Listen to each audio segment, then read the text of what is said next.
our voice is medicine. When we allow ourselves to express what's in our hearts, what we're feeling, even just like making a sound like, ah, allowing that voice to be free. Like there's a certain freedom that we experience within. There's a peace. Welcome to Embody Your Wild. I'm your host, Carolyn LaFortune, and I'm an embodiment guide. I'm a mother of two. I'm a studio owner of Embody Pole in Ottawa, and I'm here to have real conversations about how to tap into your wildness or erotic power, into your aliveness. Let's fucking go. Carolyn is a singer, songwriter, and guide in the realm of voice and expression. She's spent years traveling solo in over 20 countries, drawn to wild places, a life of ceremony, a traditional ways of living, learning from the land and walking closely as an apprentice in plant medicine traditions. Her relationship to voice was not something she learned in a classroom, but something she uncovered through lived experience, through song circles, pilgrimage, time in nature, silence, and deep listening. After a head injury in 2020, Carolyn was initiated into a powerful healing journey where voice became medicine, opening a path not only to her own healing, but to her work in the world. She is the creator of Vocal Alchemy, where she supports others in reclaiming their voice as a portal to truth, creativity, and connection, guiding people back to the raw, untamed, and deeply human expression that lives within them. So welcome, Carolyn. I'm Thank so you. excited to have you on this podcast. Yes. From one Carolyn to another. Ow, ow. Woohoo! And you are my first guest on this podcast as well. And the reason I brought you here was because I have recently been discovering my voice through speaking a lot more, through doing voice notes, through doing even starting this podcast. And I felt like I've gotten such a big transformation and a big shift in my body by just being able to express myself through my voice. Yeah. And so who best to have on here as my first guest, because you are a vocal coach. Yeah. So thank you. Thank you so much. And And congratulations. oh, thank you. Yeah. And yeah, we've actually been friends for I think over 2 decades now, which sounds crazy. Sure is. Mm. So I've gotten to know you from, I think in high school and seen your transformation throughout these years. And then even though we've been in separate areas of the world, all at many times, we've also kept this connection together. So I'm really excited to Yeah. have you here, and thank you. Thank you so much. Yeah. Yeah. Mm. And yeah, it looks like you've had so many different paths in your life that what we traditionally think of. And this is also another reason why I wanted to bring you on here was because I feel like you're embodying your wild so well. And now you're coaching others to be in their authentic expression, to use their voice, to be in their raw, untamed truth. So, Mhm. did you want to share a little bit about that? Yeah, for sure. Your voice as your wild, untamed truth. You know, for the longest time, I actually was terrified to use my voice. And similarly, like, being on a podcast or allowing myself to speak in front of others or speaking or sharing music in front of others was a daunting experience. And I realized that our voice is medicine, you know, that when we allow ourselves to express what's in our hearts, what we're feeling, even just like making a sound like, ah, allowing that voice to be free, like there's a certain freedom that we experience within. There's a peace, there's and a lot of my journey of exploring my voice actually would be, like, in nature, alone, by creeks, with the trees, walking in the forest, listening to the birds, and just feeling like I was in a call and response experience with nature, And I just noticed so often, I was like, wow, I feel so much lighter. I feel my body, I feel myself, I feel my emotions. And um and I just felt so much better every time. And so I just continued to explore that and realize that, hey, voice is a beautiful medicine for us to explore. And I wanted to share that with others. I love that. How like, would you be mostly singing, or would you be mostly talking, or just making sounds, or just, like, grunts, or something like that? Like, I'm so curious to know what kind of of What was I sounding in the forest? When a tree falls in the forest and nobody is there, does it make a sound? Um, so I think for me, honestly, it was a gentle exploration of song. I was always curious to sing. We've all probably had experiences when we were younger where we got shut down and wanting to express part of ourselves, and then it maybe started to feel unsafe to express certain parts of our voice in front of others. And for me, singing was definitely one of them. And I uh I think I first actually discovered more like mantra type singing, like from India through a friend that had traveled there. And I was on this bike trip and I was just on my bicycle, like starting to allow myself to make these sounds, and sing these mantras, or in the forest, singing amongst the trees and just seeing, like, imagining like I was an opera singer sometimes and just like and the trees were my audience. And the acoustics can be really awesome in nature sometimes, and noticing even the difference of the seasons, right? When there's foliage in the trees versus like Oh. winter when there's no foliage, like there's actually it was just really interesting to even just develop that relationship on how nature was responding depending of the seasons. Um, but yeah, I'd say mainly song. And when you talk about, like I think of flavors of the voice, there's the part of the voice that's maybe a little more timid and or a little shyer, and maybe it comes out more in like oh, and then there's like this loud, powerful, like roaring lion voice, like ah. Um and maybe there's anger, or there's grief, or when you just think about, right, our bodies and what we're feeling and experiencing inside, often it is through the voice. It doesn't matter what the words are. You could be like, I'm so happy right now.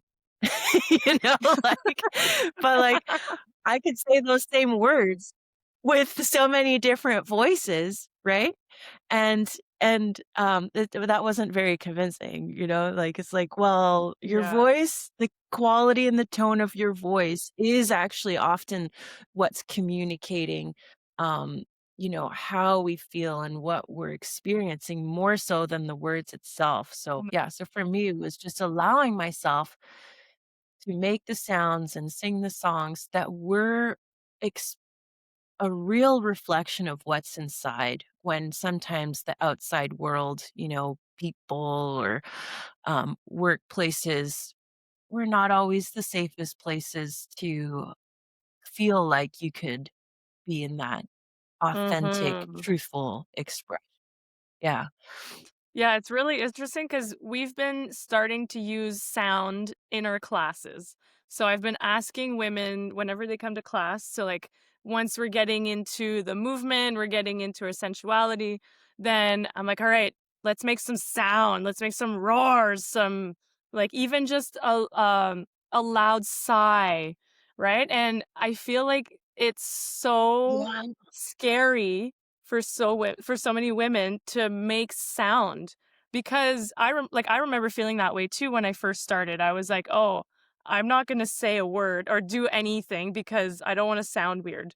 It's like when you go to yoga class and you hear that person next to you and they're like breathing super loudly, and then you always hear people be like, "Oh, I was next to that guy who kept on breathing loud and he was so annoying." So then we internalize that shame of like, "Oh, I don't want to be annoying. I don't wanna be, projecting my voice onto others because I don't wanna be that." We're shrinking ourselves into that Yeah. into that contraction.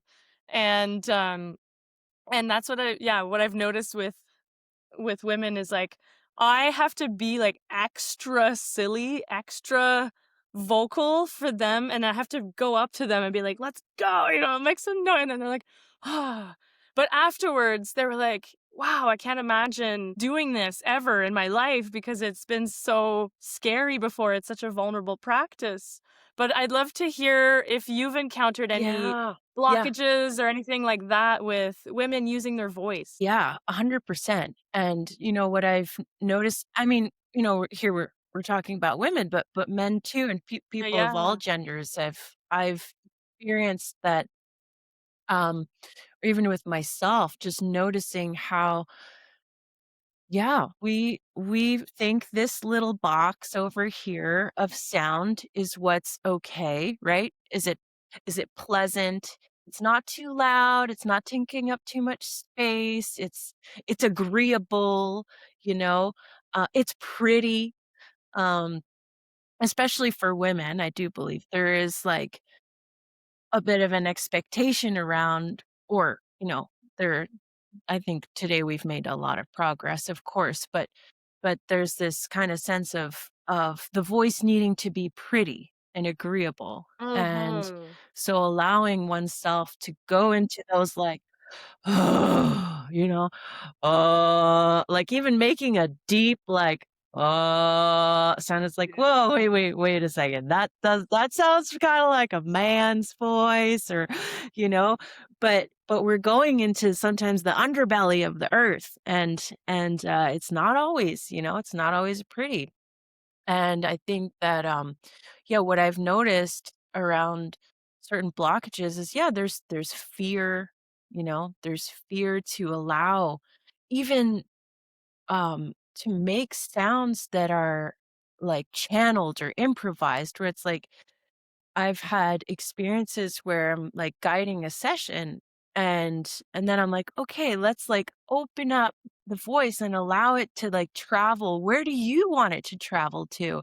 And then it's like, "Wait, what do you mean?" Like, I get to Everybody just, like, freezes.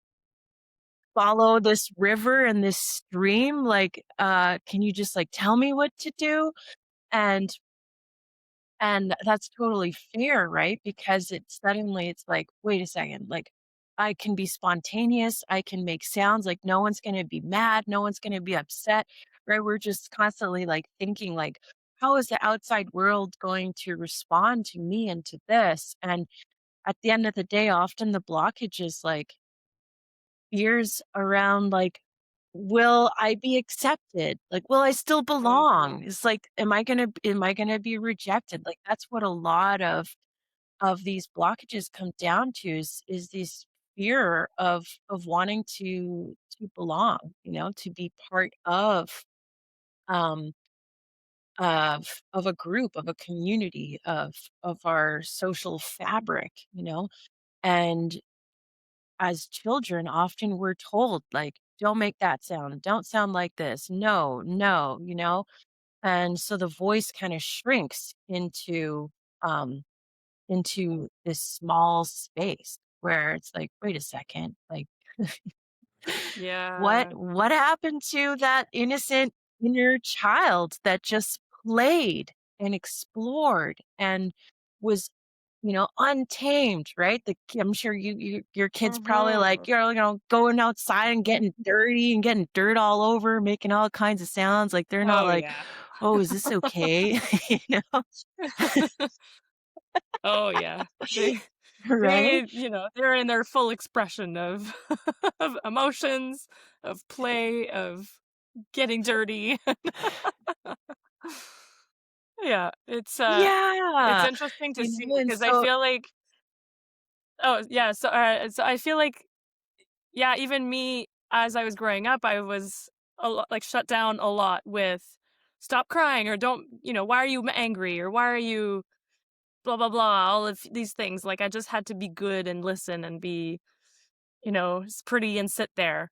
But I've noticed that even like when like during birth, those sounds, I've never made these sounds in my life before where like that came straight from the primal like, "Oh," or whatever, I can't even recreate it now, but Yeah. it's and it's wild to hear that, like, you know, and, some women have shared with me that during their birth experience, they didn't make a sound. They were just holding it all in. And I'm like, "Oh my god, just having that connection and Wow. that channel open really helps to bring the baby out into the world because it's, open." Wow. They say what's the wording? It's like open mouth, open fanny or something. But, uh but yeah, I don't know if Open you mouth, wanna share a open little what? bit more about that connection. Open mouth, open fanny. It was like a Oh, UK expression I heard. But, yeah, it's like having that yeah, connection yeah. to the womb, having to connection to the body, and just how much using her voice impacts the rest of her body. Yes, 100%. And I love that you named that, right? Like this experience of birth and just like this natural sound that's like coming through. And then the woman who's like holding all of that in. And I think that, I want to encourage people like whatever experience, like for me, I haven't had children, but let me tell you, I've had very painful cramps. And Yeah. sometimes it's just like the thing that would help me the most is just making sounds of like, this hurts, like, just like letting Yeah. that sound move through. And what's happening is like your vagus nerve, the first place it connects to is in your vocal cords, right? So, just to give a little mini recap, the Mhm. vagus nerve, right, is the part of the nervous system that controls our resting, our healing, our digestion, right? So it's like the part of the nervous system that just goes into relax, just relax, heal, you know? And so allowing those sounds to come through, particularly in a painful and also amazing, like life altering experience such as birth, right? It's like creating an imprint, in the memory in the body, and it's allowing that energy to move, right? It's a release of energy. And and so you know, I really believe that, allowing ourselves to make sound, it can change our mood, right? You listen to a song, you start singing that song, your whole mood can change. Maybe it makes you want to start dancing. It's so deeply connected, the voice to the body. When you think about, one thing I like to, as I've been in a lot of ceremonies, and different traditions, sweat lodge, Sundance, pilgrimage in Mexico, you know, you name it. And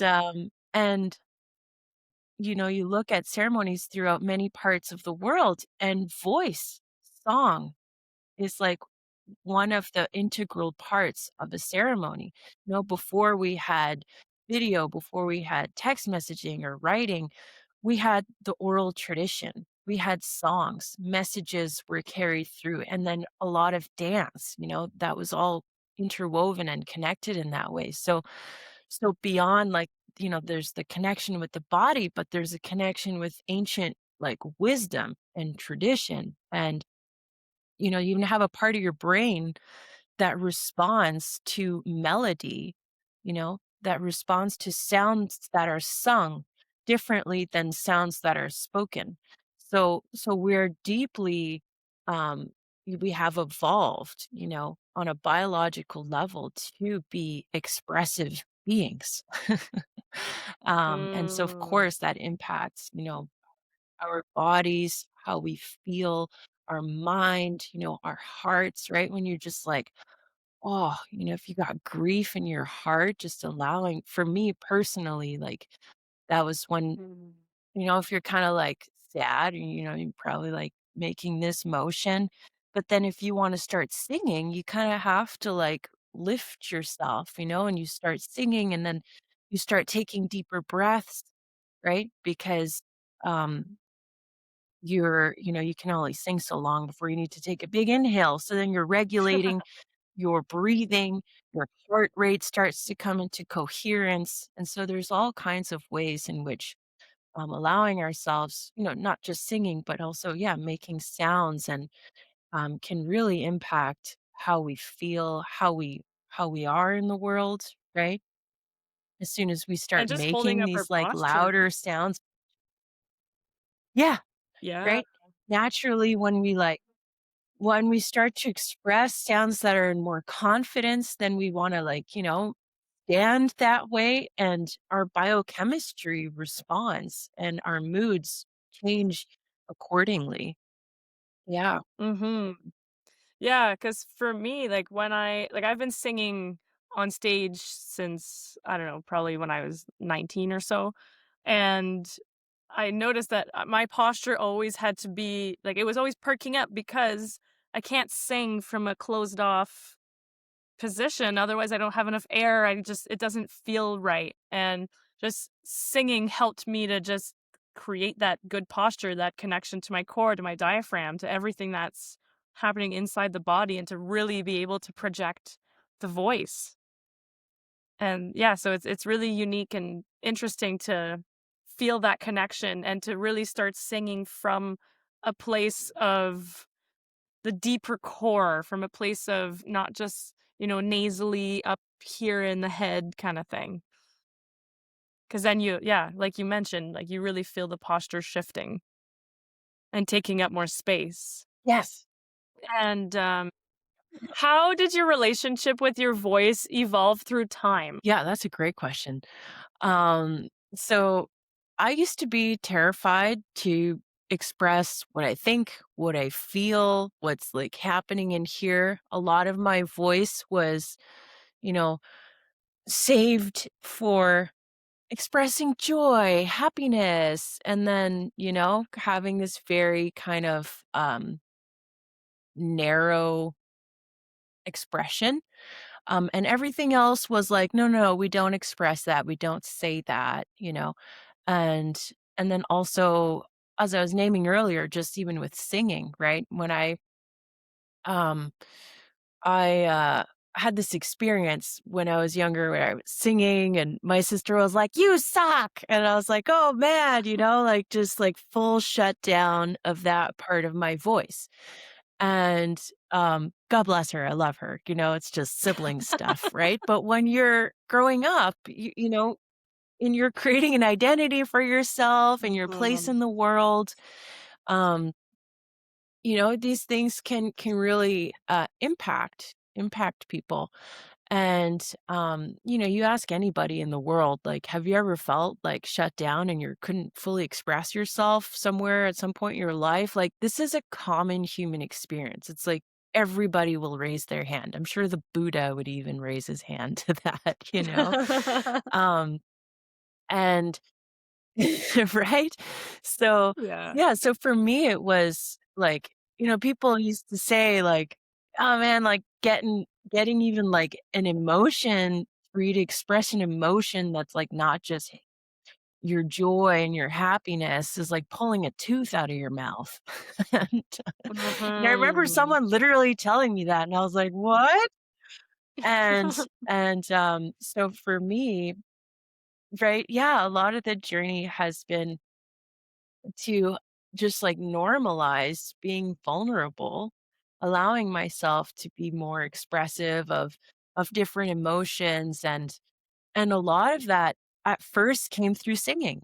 I when I did this bike trip, I started singing there. For the first time I ever heard a First Nations song was in the Mi'kmaq community in New Brunswick, and there was this group of youth singing their Mi'kmaq honor song, and it was like, whoa, like this wave of beauty that like came into my being and like touched something at my soul level, and I just Mhm. started crying. And I was like, this is amazing. I need to learn this. And so then I, you know, kind of ended up just allowing myself or being welcomed and invited into Sweat Lodge and Sundance and going to these places where these songs are sung. And then with permission was also learning them and singing them and just seeing how it was like an outlet for my voice. I was like, finally, I found a place where it feels safe, that I can feel these things and I don't need to say it all in words, but I can just sing it out. And so it started more like that for me. Just my own myself, or in a group of singers or alone at home, I'd like sing a song to myself and then I'd be like, oh, well, I'm just gonna like sing out my grief and sing until I cry, you know? And and so yeah, for me, my exploration of voice was deeply connected to exploring my inner landscape of emotions and how I feel that I was not totally allowing myself to explore elsewhere. And going from being totally terrified to sing in front of people to like singing at festivals. Like I put out a song on Spotify for the first time last year, and I'm recording music. And it's just to say, right? We just don't know, but I just followed the thread of like where my voice wanted to go, what it wanted to explore. And for me, it was music. It was sound, singing, and just allowing myself to feel the freedom through that expression. Yeah. And so what happens when somebody reclaims that voice or reclaims this for themselves? Yeah, that's a really juicy question. um, and I think part of it, right? And part of my experience too, just like what happens, right, is like a lot of my voice was stuck in like people pleasing, like oh saying yes when really it's no, or saying the agreeable thing, but not really saying what I think or what I feel. And so at the end of the day, the more we're exploring our voice, the more we're exploring the truth of what we're living inside, experiencing on the inside, and then the more we can develop the skill to reflect that and to honestly speak and to honestly show up in the world. And that can be it's a very courageous thing to do. Personally, like, I had a really strong people pleaser, and I still have moments of that where I'm like, "Oh," you know, that happened. But, and bringing ourselves so much grace. We're in the human experience, and maybe in some areas of our life, we're like, "Wow, so, like, on top of the world and got it figured out." In other areas of our life, we're like, "Oh, yeah, I gotta work on that."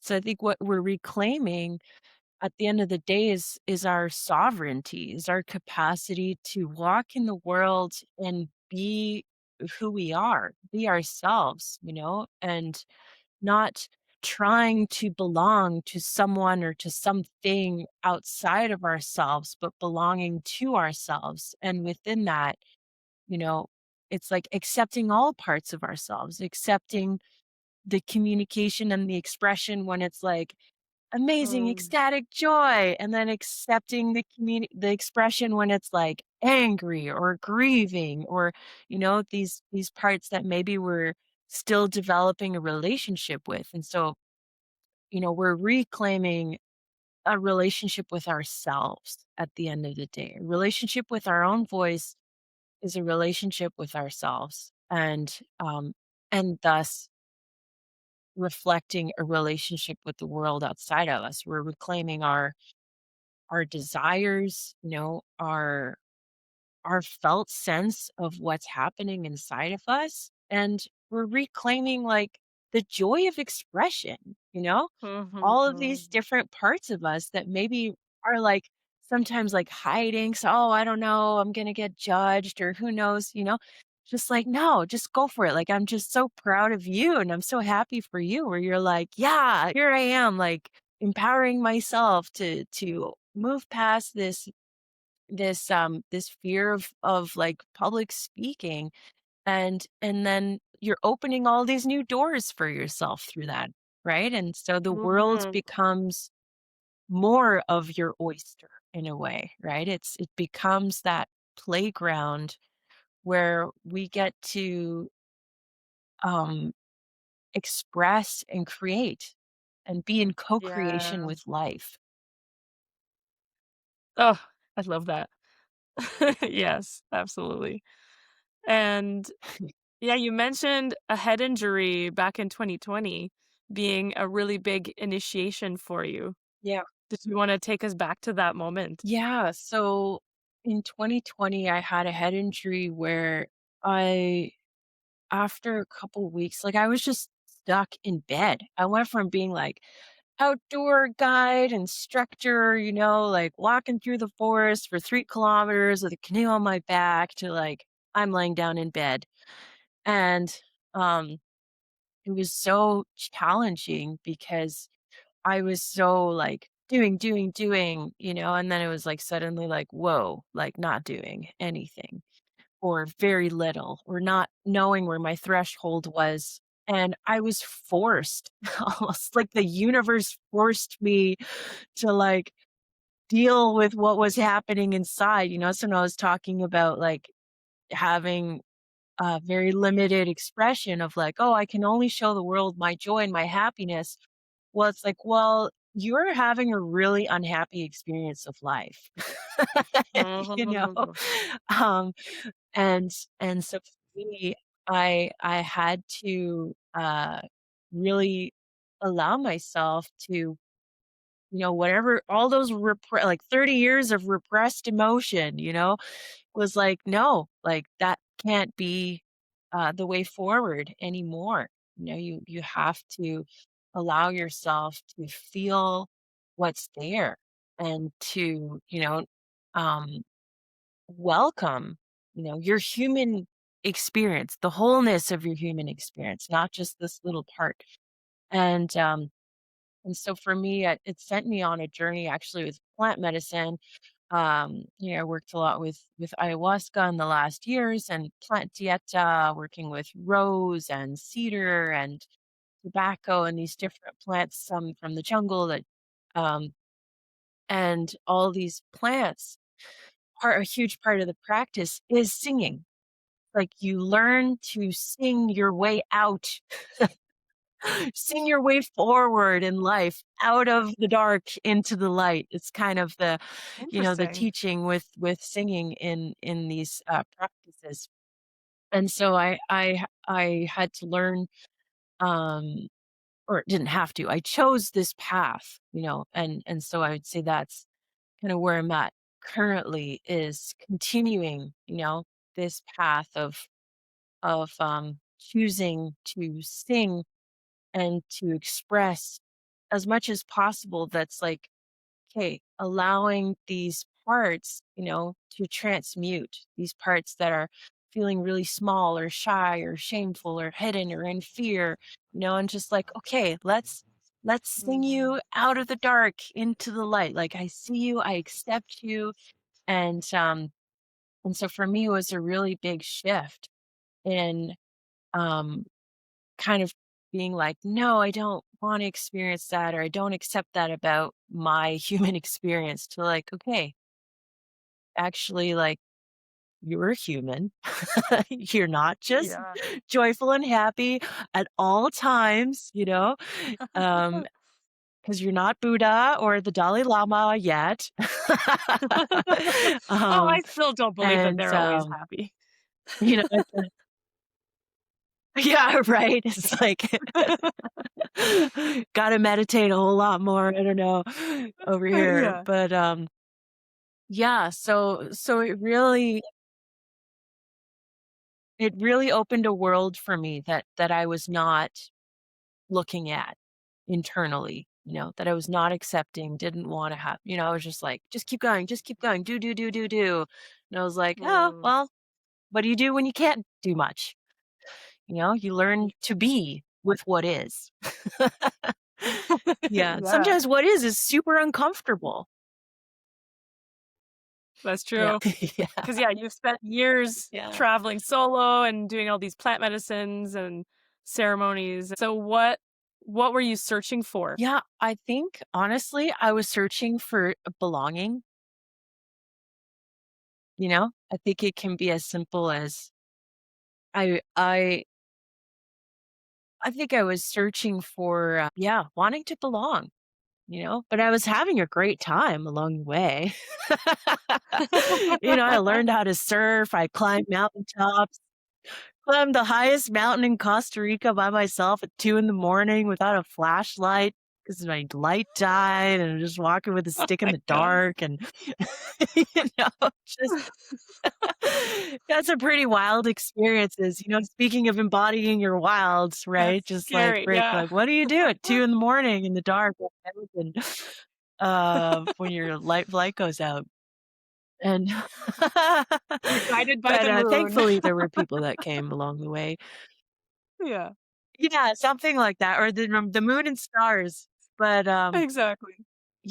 and I think honestly belong, but I think, speaking of that, like, embodying the wild, like, I love the wild. I love being outside. I love like, since I was a kid, I always wanted to be outside, and I wanted to experience life and its fullness as well. I wanted to feel like, what is it like? I grew up in the suburbs. I grew up in a, very conventional, like, Catholic school and doing this and going to university. And I was like, well, maybe life has way more to offer than what I'm like being shown. And so for me, Mhm. a lot of it also was, I think there was definitely the layer of like wanting to belong, but there was also the layer of like, what's out there, and just realizing like people live life in so many different ways. There is not just one way to live life. And it really deeply inspired me to just be reminded or be shown that I can choose life based on what I feel inside of myself is the way that I want to live, so long as I think, we fit into, or not fit, but, we live with a sense of respect and love and kindness and, Mhm. right, certain values to live by. But in terms of what we actually do, um, then I think that we can the step outside of the box. And that's what I was in some ways searching for as well. It's like, I don't think I fit into the box, So Yeah. it's like, where do I go? Where do I belong? What do I do? And and so for me, that traveling really opened my eyes to a whole other world. Mm, yeah. So, what would you tell listeners that if they don't feel like they're fitting into this box or they feel disconnected from their voice, where would be a good starting place for them? Honestly, I think it's just take a moment and pause. Right? It's like the mind is like trying to figure out stuff. And that's what I realized for me too. Is like the mind's like kind of constantly trying to go over here, go over there, do this thing, do that thing. But honestly, the moments where I had the most clarity was when I was just like sitting by a creek and just in silence. Mhm. Pause, listen, you know, we have this uh frantic desire, I think, or need in society to like, we have like light switches and everything works up by the click of a button. You turn your car and then you open the fridge and there's food, and like we don't have to like walk across the country, or we have to find a new home. you know like Yeah, we right. have everything is just so easily accessible is what I'm trying to say, right? We're Yeah. living in a time where everything is so accessible, information, and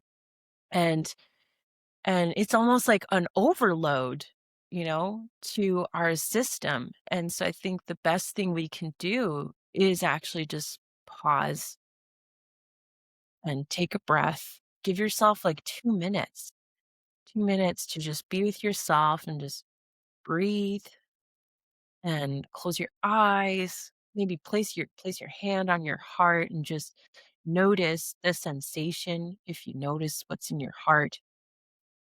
And then with voice, like I'd say something as simple as, yeah, just breathe in, maybe just sigh, Yeah, and then tune in to a sound that's living in your heart. And you can start with a hum. If your voice is something new you're exploring, humming is a really easy gateway to come in to that heart coherence. And notice if you could find that resonant sound, just mm,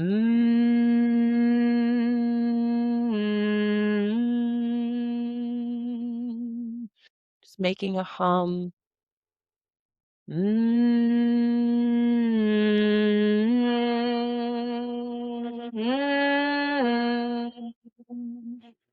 And as we allow ourselves that, right, we're Mhm. intentionally creating space to connect with ourselves, to become present, and then it's like naturally, what is the next right step? We don't have to have it all figured out. Just what is the next step? And it's just one step at a time and trusting that flow. I think that's what it comes back to a lot of the times because we're wanting this like light switch kind of, Mhm. answers and life figured out and my whole future is got figured out. Just really take these moments, slow down. What's the guidance? What's the next right step? And maybe it is like this, wow, start this business, but maybe it's like brush your teeth. you know, and just go one moment at a time, right? Just go one moment at a time and come back to Mhm. yourself, come back to your voice. What is the next right step? Yeah. I love that. This is definitely a good way to start, and then eventually you can, start singing and belting in your car with the radio or whatever it is, or out on a stage, whatever. Yeah.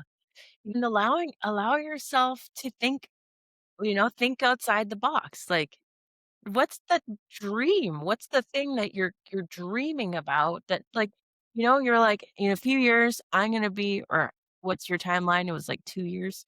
Oh, yeah. And be a speaker. Sure, why not? Yeah. Like 2 months ago or however, maybe a few years ago, it's like, I never thought, So just really allow yourself to trust those intuitive hunches and just keep moving toward it. And it's not really about the destination. It's who are you becoming along the way?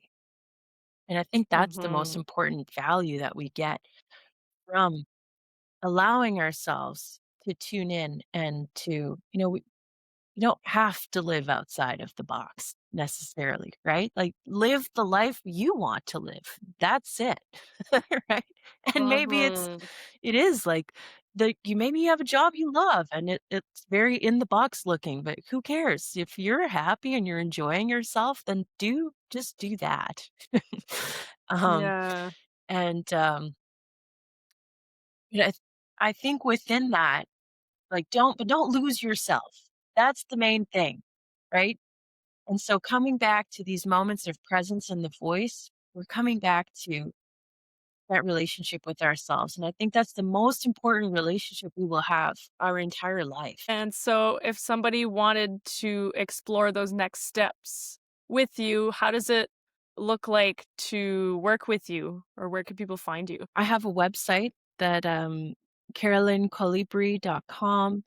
It's also my Facebook name, my Instagram handle, my YouTube channel. It's all Carolyn Colibri, So you can find me that way. And yeah, I offer private sessions for people. So we can do this work. We're just meeting you where you're at and helping you tune in to that voice that just wants to be free, that wants to express itself. And so for me, it's just such a pleasure, such a joy to watch people go through these transformations of their voice and discovering like, the joy of that expression. So Mhm. um yeah, send me an email, give me a call, and I would love to work with you. I offer different packages is available on my website. And also I do offer plant dieta work, but that's like a whole other realm of work. And but that is also on the website, but it is also one way to explore and develop the voice in a more shamanic healing lens with plants, So there's these kind of two pathways there. Amazing. And I'll link all of that in the show notes for you guys. And yeah, is there anything that you want to share for a closing sound or expression that you feel in your body right now? Ah, ya-da-da-dum, da-da-da-dum, ya-da-da-da, ya. Woo! That is the sound of. Yes. Yeah, yeah. Amazing. Just keep making sounds. Just keep having fun. It's playful, it can be playful, it can be fun, and just remember to Yeah. come back to what lives inside of you. Yeah. Love that. Mm. Thank you so much for being part of this and for being the first official guest. And so, as we close, I will tell you and our listeners to own your energy. If you're craving a deeper connection to your body, join us June 5th to 7th for the Embody Your Wild Women's Retreat. 3 days at a private waterfront chalet to tap into your wild, primal energy and feel fully alive in your body. We have a private chef, a boudoir photo shoot outside in nature, a curated welcome gift, and so much more. Check out the details in the show notes. If you felt even just a little glimmer inside of your body, subscribe and send this episode to a woman you know that needs to feel this too.